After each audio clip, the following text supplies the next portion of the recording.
If you tell a Jamaican man, say, yeah, sell them something we good for erection. If it costs $1 million, them a buy. If you go blind, then yeah, them a buy it. If it a go do anything towards their health, them no care, them a buy it. Once them can get a strong erection. If you tell a woman, say, it will make she have a flat tummy. All when it a blind her eye, she go take it. Anything for get down the tummy. Anything for people who not have a big bottom, have body, them a take it. That's how it goes. Them no care what sort of health effect it will have on them.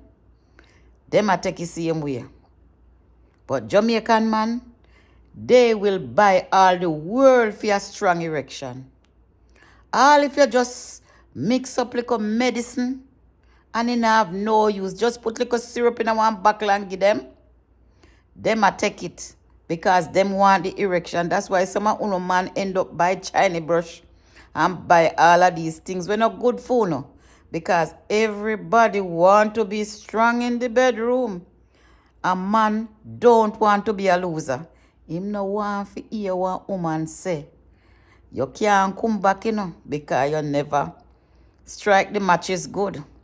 So a man, especially Jamaican men, them always want to be spark. Them no want for them matches a draw and it can't light. So then we take anything for save down there so. Yeah. Then we take anything for save down there so because they want a woman to say, yes, this a man is good in bed. Yes, this a man can manage it. Yes, me have to come back again. Yes, them like their ego boost up in that area. Thank you.